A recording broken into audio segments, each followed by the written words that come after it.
7 बार धरती पर अवश्य बैठना चाहिए, यानी 7 टाइम। जब आप 7 टाइम धरती पर बैठेंगे तो आपके घुटनों का प्रमोशन नहीं होगा, अन्यथा आपके घुटनों का प्रमोशन हो जाएगा, आपके घुटने काम नहीं करेंगे। अभी नहीं, थोड़ा समय लगेगा, घुटने बेकार हो जाएंगे, क्योंकि जब आप उनको पूरा मोड़ोगे ही नहीं नीचे तक, धरती तक जाओगे ही नहीं, तो भाई घुटने काम कैसे करेंगे? फिर उसी एंगल में सेट हो जाएंगे ना। फिर वो आप नहीं तो सोच के देख लो, क्या आप धरती पर दिन में कितनी बार बैठना पसंद करते हैं? 0, लगभग 0। धरती पर नहीं बैठते। आप दिन भर कुर्सी पर रहते हैं, स्टूल पर भी नहीं बैठते, और कुर्सी पर बैठते नहीं हैं, कुर्सी पर गिरते हैं। कुर्सी पर भी क्योंकि कमर सीधी कर कितने लोग बैठते हैं एकदम, क्योंकि उसकी जो बनावट है ना कुर्सी की, इतनी बकवास बनावट है। मेरा बस चले तो सारे कुर्सी बनाने वालों पर केस कर दूं। क्यों? भारत के लोगों को का सत्यानाश करने के लिए, उनकी कमर को बर्बाद करने के लिए एक कुर्सी का प्रयोग किया जाता है। क्या मैं गलत कह रहा हूं? क्योंकि कुर्सी पर बैठने से आपकी कमर यूं निकल जाती है पीछे को, नीचे का जो हिस्सा है ऐसे पीछे को निकल जाता है। आपने राजा महाराजाओं के आसन देखे भाई? कम से कम फिल्मों में देख लो। जज की कुर्सी देखिए कैसी होती है, बिल्कुल स्ट्रेट होती है एकदम। तो हमारी कुर्सी इतनी टाइट क्यों है? अच्छा, आपने जिस पर खाना खाते हो बैठ करके, डाइनिंग टेबल वाली कुर्सी जो चेयर होती है, वो कैसी होती है? सीधी होती है। उसे सीधा क्यों बनाया? खाना खाते हैं। तो आपके लिए जो दूसरी कुर्सी है वो भी ऐसी ही होनी चाहिए, ताकि आपकी कमर बेकार ना हो। घुटने वो तार वाली सही नहीं है, वो जो नीचे पीछे भी तार लगे होते हैं। देखो, तार वाली को इसलिए सही मानते हैं क्योंकि उसमें छेद होते हैं और छेद से एयर आती जाती रहती है। और जो ऐसी कुर्सियां हैं जिसमें जैसे सोफा, उसमें साइड से इधर से हवा जाने की कोई व्यवस्था नहीं है, उससे आपकी कमर और जल्दी खराब हो जाएगी। और छेद वाली जो कुर्सी थी ना, उसमें भी बीच का भाग निकाला जाता था ताकि आपकी कमर ठीक रह सके। लेकिन इतना परिवर्तन आया, इतना बेकार समय ऐसा कुछ कर दिया कि आपकी कुर्सियों ने ही आपका बेड़ा गर्क कर लिया है, कमर का सत्यानाश हो गया। ठीक इसी प्रकार से आप धरती पर नहीं बैठते, आप दिन भर में आपको समय नहीं मिलता। वैसे खाना आप धरती पर बैठे खाओ, धरती पर बैठ के खाना खाना चाहिए। यहाँ बैठ के धरती पर खाना खा रहे कैसा लग रहा है? और ऐसे ही घर में भी नियम बनाओ, डाइनिंग टेबल को घर से विदा कर दो। बिल्कुल भी आवश्यकता डाइनिंग टेबल की आपके घर में नहीं है। इतनी कॉस्टली जगह है आपकी, पता है, और कितना सारा जगह का हिस्सा उसने डाइनिंग टेबल ने घेर रखा होता है, आना जाना भारी होता है। तो इसीलिए डाइनिंग टेबल की अपेक्षा आप अपने घर में ऐसी जो चौकी, ये देखो भाई, एक व्यक्ति जरा मेरे पास में उठा के ला देगा, ये जो टेबल है उठाइए प्लीज। वैसे तो मेरे पास ये भी रखी है, छोड़ दो, भारी रख दो, ये रखिए, मैं इसको दिखाता हूँ क्योंकि जो हमारे दर्शक लोग हैं, ऐसे अपने अपने घरों में ना एक टेबल ला के रख लीजिए। ये बच्चों की पढ़ाई के लिए होती है, ये वाली। तो ऐसी टेबल लाएं और जब भोजन करने का समय आए, टेबल सामने रखो और आराम से भोजन करो।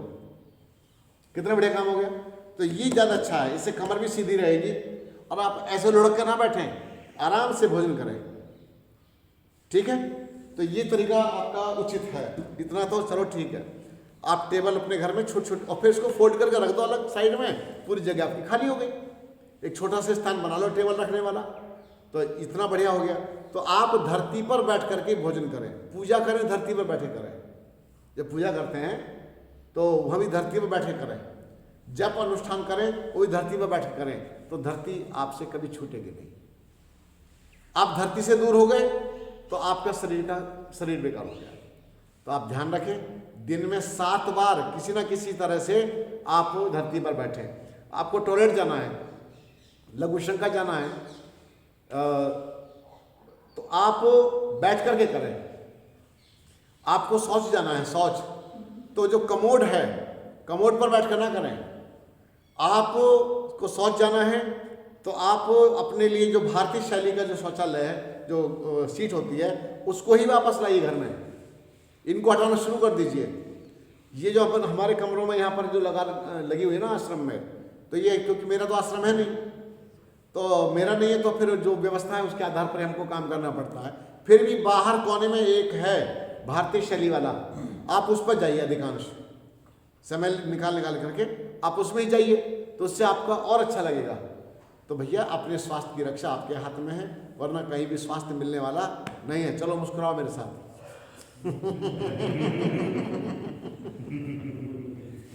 और निकल नहीं रही, निकाल। दांत निकाल। चलिए दोनों हाथ ऊपर, ऊपर देखिए। सोच लो दुनिया अपने बाप की है। 1 2 3।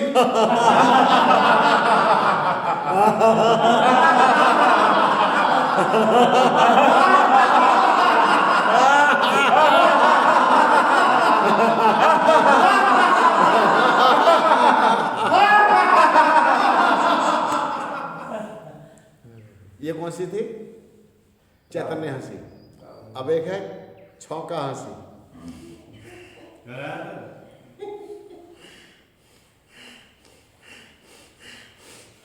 करते जाओ, हिलाओ पक्षी की तरह से, जैसे पंख खिलते हैं। देखो ऊपर ले जाए पूरे।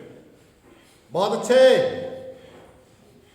हिलाओ, ऐसे करो ऊपर, हाथ ऐसे मुड़े हुए, श्वास भरा हुआ रहे। अब निकालेंगे एकदम हवा। फिर जोर से हिलाओ पूरा। ये देखो, बाजू सीधी कर, ऊपर तक ले जाओ हाथ। ये व्यायाम है।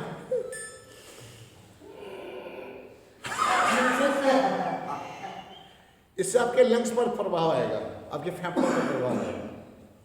इसके बाद अगला, जिसका नाम है फां, हंसी का नाम है फां।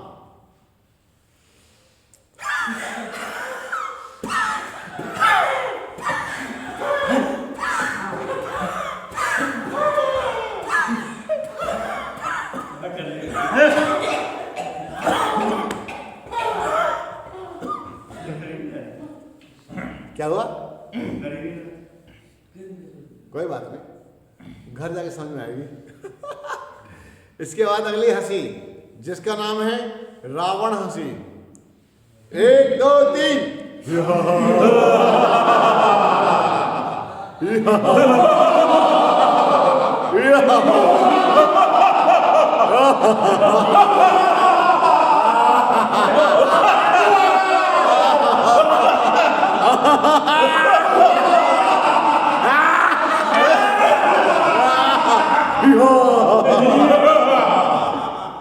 बस बहुत अच्छे। बस कमर सीधी करके बैठे और समाप्ति। बैठिए,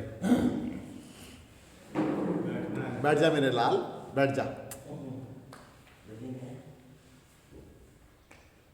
कोई जल्दी में नहीं है, सबका आनंद है।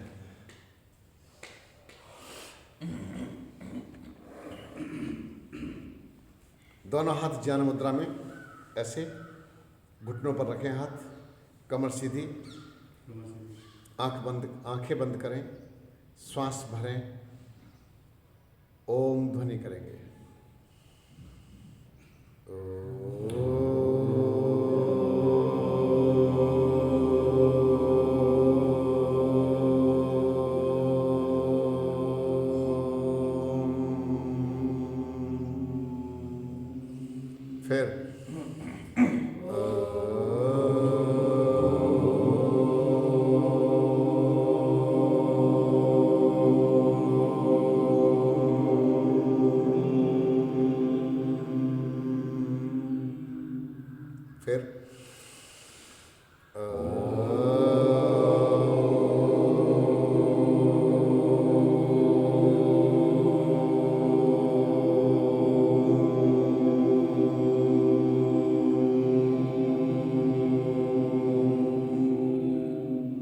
फिर एक बार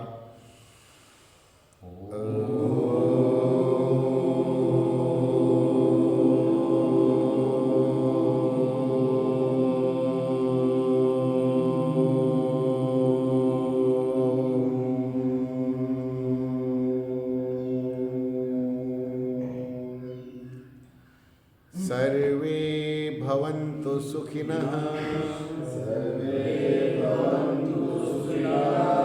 सर्वे सन्तु निरामयाः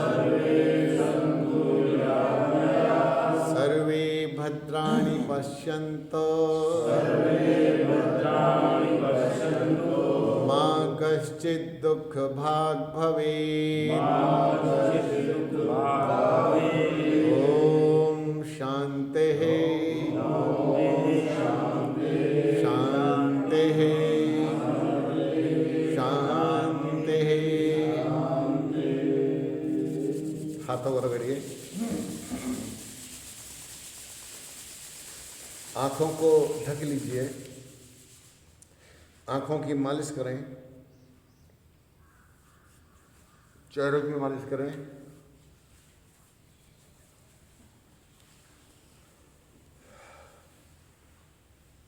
अब आप शुद्धि क्रियाओं के लिए चलेंगे। जल नीति, रबर नीति, तेल क्रिया, सारी क्रियाओं को करें और कहीं अड़चन आएगी तो फिर हम करवाएंगे। धन्यवाद। गुरुदेव कुछ